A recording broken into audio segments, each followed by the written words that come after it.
रमजानुल मुबारक के आखिरी जुमे को एक शख्स पर ऐसा अजाब नाजिल हुआ जिसे देखकर लोगों की चीखें निकल गईं। हकीकत जानकर आपके रोंगटे खड़े हो जाएंगे। इस मौजिज़े ने वायरल होते ही पूरी दुनिया में तहलका मचा दिया है।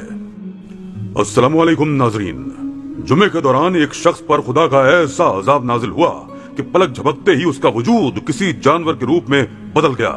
आसपास मौजूद लोगों की चीखों पुकार बुलंद होने लगी। आखिर इससे ऐसा कौन सा बदतरीन गुनाह सरजद हुआ था जिसकी बदौलत वो शख्स पूरी दुनिया के लिए इबरत का निशान बन गया? ये जानिए आज के इस वीडियो में। वाकये को शुरू करने से पहले अगर आप हमारे चैनल पर नए हैं तो पहले चैनल को सब्सक्राइब कीजिए, बेल आइकॉन पर क्लिक कीजिए ताकि नई आने वाली मालूमाती वीडियोस आप तक बआसानी पहुंचाई जा सकें। इस्लाम ने हर रिश्ते को इज्जत से नवाजा है। जहां औरत को क़ब्ल मोहम्मद सल्लल्लाहु अलैहि वसल्लम पैरों तले रौंद दिया जाता था, उसे इंतहाई हकीर समझा जाता था। यहाँ तक कि बेटी की पैदाइश पर उसे जिंदा दफन करने में भी उनके वजूद नहीं कांपते थे। मगर खातिमुल अंबिया मोहम्मद मुस्तफा सल्लल्लाहु अलैहि वसल्लम की आमद के बाद हर जहालत का सीना चीर कर ईमान के नूर और हिदायत से लोगों का सीना मुनव्वर कर दिया गया। मगर आज 1400 साल बाद कई गुमराह लोग मौजूद हैं जिन्होंने मुसलमान होते हुए भी ऐसी गुस्ताखियां की जिन्हें सुनकर आपकी रूह लरस जाएगी। एक ऐसा ही वाकया मक्का मुकर्रमा में भी पेश आया जो आज हम आपको सुना रहे हैं। जी तो दोस्तों, मक्का मुकर्रमा की एक डिस्ट्रिक्ट बलगा में एक शख्स रहा करता था जिसका नाम मोहम्मद हैदार था। माँ बाप का इकलौता बेटा था, इसलिए भरपूर लाड प्यार से वालिदैन ने परवान चढ़ाया। जब उसने होश संभाला तो उसका मिजाज इंतहाई बिगड़ चुका था। उसके वालिदैन इंतहाई शरीफ और दीनदार लोग थे। वो हैदार को भी अपने साथ नमाज रोजे का पाबंद बनाना चाहते थे, मगर वो इस हद तक जिद्दी हो चुका था कि खौफ खुदा इसके दिल से बिल्कुल ही खत्म हो चुका था। इसके वालिद नौकरी से रिटायर हुए तो अपना नाम बैतुल्लाह के खादमीन में दर्ज करवा दिया। वह आखिरी सांस तक बैतुल्लाह में ज़ियारत काबा करते हुए और ज़ायरीन और हाजियों की खिदमत करते हुए गुजारना चाहते थे। कुछ सालों बाद हैदार के वालिद वफात पा गए और उसकी माँ की सारी जिम्मेदारी उस पर आ गई। वो इंतहाई सख्त लहजे का मालिक था। बाप के मरने पर भी उसे कोई खास फर्क नहीं पड़ा।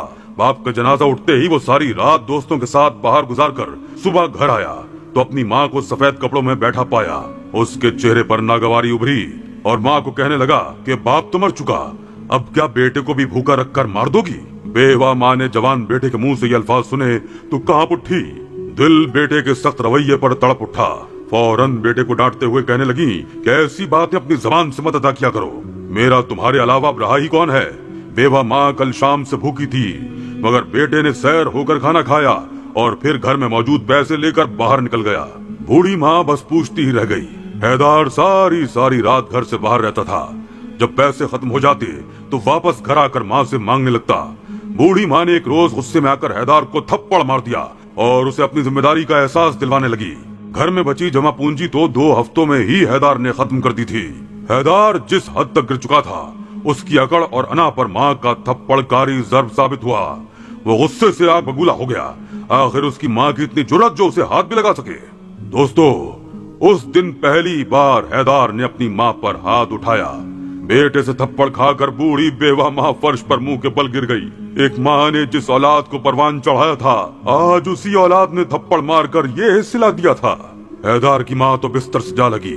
बेटे का सलूक उनसे बर्दाश्त नहीं हो पा रहा था। कई रोज वो बीमारी में मुब्तला रही, मगर हैदार माँ का कीमती सामान बेच बेच कर पैसे दोस्तों में उड़ाता रहा। बूढ़ी माँ अगर सवाल करती तो हैदार उन्हें मारने पीटने लगता, हाथ उठाता। बूढ़ी माँ बेटे को बद्दुआ तो नहीं दे सकती थी, मगर सजदे में गिरकर रोती जरूर रहती। माँ के आंसू तो अर्श को भी हिला देते हैं। इस शख्स में तो जरा भी खौफ खुदा मौजूद नहीं था। माँ की कदर मंजिलत वो भूल चुका था। एक रोज नशे की हालत में घर आया तो बूढ़ी माँ फर्श पर बेहोश पड़ी थी।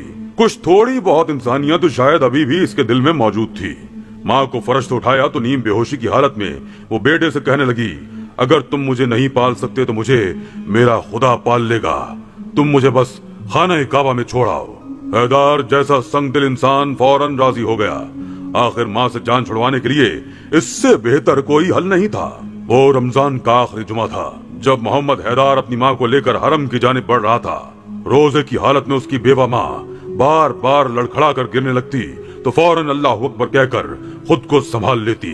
हरम से चंद कदम दूर कई ज़ायरीन आसपास मौजूद थे। जो जियारत के लिए हरम में दाखिल हो रहे थे। इसी पल हैदार की माँ को चक्कर आए और वो लड़खड़ा कर जमीन पर गिर गई। उनका गिरना था कि कई ज़ायरीन ने पलटकर उस बूढ़ी खातून को देखना शुरू कर दिया। हैदार को इस पल शदीद शर्मिंदगी महसूस हुई। वो गुस्से से आग बबूला भी होने लगा। उसने बगैर आसपास का लिहाज किए गुस्से में आकर वहीं माँ को मारना शुरू कर दिया। भूख और कमजोरी से गिरी हुई माँ बेटे से मार खाकर रोते हुए कराने लगी। तभी चंद खवातीन और मर्द आगे बढ़े और उस बूढ़ी औरत को उठाकर एक तरफ ले जाने लगे। वहां मौजूद चंद मर्द तैश में हैदार को कुछ कहते, इससे पहले ही एक लम्हे के अंदर अंदर हैदार का वजूद एक खौफनाक जानवर में तब्दील होने लगा। उसकी असल शनाख्त खोने लगी। उसका चेहरा बिगड़कर लटकने लगा। आसपास मौजूद ज़ायरीन ने जब ये मंजर एक लम्हे के अंदर होता देखा तो उनकी चीखें निकल गईं। हैदार दर्द से कर्रा रहा था। उसका वजूद इंतहाई भारी भरकम हो चुका था। बूढ़ी माँ ने जब बेटे पर यह अज़ाब देखा तो फौरन इसकी जानिब लपकी और खुदा से इस्तिग़फ़ार करने लगी। अपने बेटे के गुनाहों की माफी मांगने लगी। वहाँ मौजूद ज़ायरीन की आंखें इस माँ को देखकर अश्कबार हो गई थीं। हैदार इबरत का निशान बना वहीं जमीन पर तड़प तड़प कर मर चुका था। बूढ़ी माँ फिर भी बेटे को देखकर रोती रह गई। दोस्तों, दुनिया में क्या कोई शख्स इस शख्स से भी ज्यादा बदतरीन हो सकता है जो अपने वालिदैन पर हाथ उठाता हो, जिनकी बदौलत आज तुम दुनिया में सांस ले रहे हो, वक्त की इस रेस में खुद को शामिल करके कामयाबियां हासिल कर रहे हो। क्या वालिदैन के बगैर तुम यहाँ तक पहुँच पाते जिन्होंने तुम्हें अल्फाज तक बोलना सिखाए? कुरान शरीफ में इरशाद है, और तेरा रब फैसला कर चुका है, उसके सिवा किसी की इबादत ना करो और माँ बाप के साथ नेकी करो, और अगर तेरे सामने उनमें से एक या दोनों बुढ़ापे को पहुंच जाएं तो उन्हें उफ भी न कहना और न उन्हें झिड़को और उनसे अदब से बात करो। एक और मकाम पर इरशाद बारी ताला है, और आपके रब ने फैसला कर दिया है कि तुम उसके अलावा किसी और की इबादत न करो और वालिदैन के साथ बेहतर सलूक करो।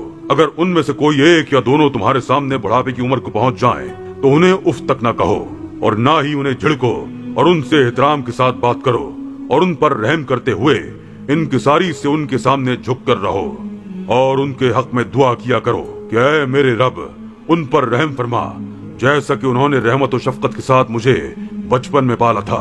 अल्लाह ताला से यही दुआ है कि वो तमाम बच्चों को वालिदैन का फरमा